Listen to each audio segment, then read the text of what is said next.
As a person who was born outside of the United States, who is now a citizen of the United States,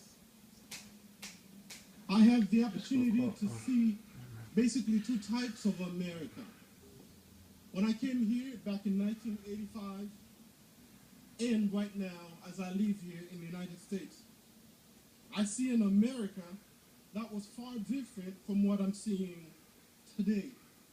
I see an America back in the early 80s that had some fear of God in its heart. An America that was a fighter for everything that was right. An America that led the world in industry, education, compassion, and religious freedom.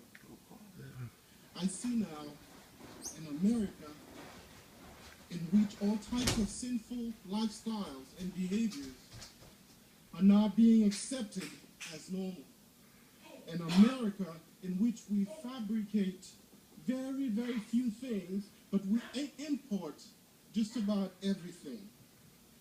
An America that is inching further and further and further away from God.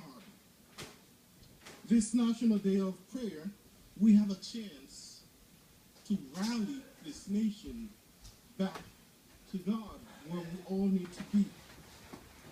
Oftentimes when we think about bringing this nation back to God, we think about praying for our leaders and praying for others, really? And praying for, others that we feel are in sinful lifestyle. But the reality is, it starts with each one of us. It starts with you, and it starts with me. It starts with all of us. Ask yourself, how committed am I to God and to godly things? How is my personal relationship with God? Revival begins with the individual. My advice to all of us is to take deliberate steps to create and leave a legacy of godliness in your own little sphere.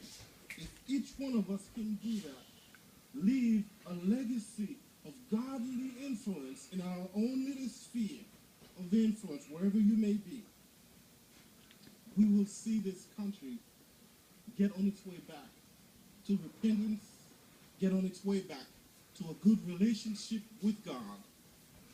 And I couldn't help but think about a really great story of legacy. Back in the scripture in Deuteronomy chapter 6, we see a story about Moses who led God's people out of captivity in Egypt. And as he knew his time was coming, he left a legacy. He was working hard to leave a legacy of godliness and holiness for his people. He had a burden to make sure that they continue to follow God. And in verses 4 through 8 through 9, he writes this, talking to the children of Israel. He says, "Hear, O Israel, the Lord our God, the Lord is one. You shall love the Lord your God with all your heart, and with all your soul, and with all your mind. And these words that I command you today shall be on your heart. You shall teach them diligently to your children, and shall talk of them when you sit in the house, and when you walk by the way, and when you lie down, and when you rise. You shall bind them as a sign on your hand, and they shall be as frontlets between your eyes.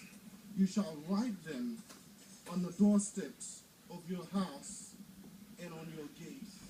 He wanted to make sure that God's people, the people whom he was leading,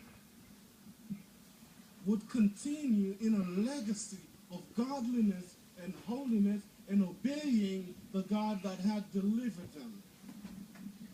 If you want to see a revival here in the United States of America, it needs to start, first of all, with you and with me in your life. How we view God and how we respond to God, our obedience to God. And then we take that outside and we share with others. I love this country, and I am proud to call myself an American.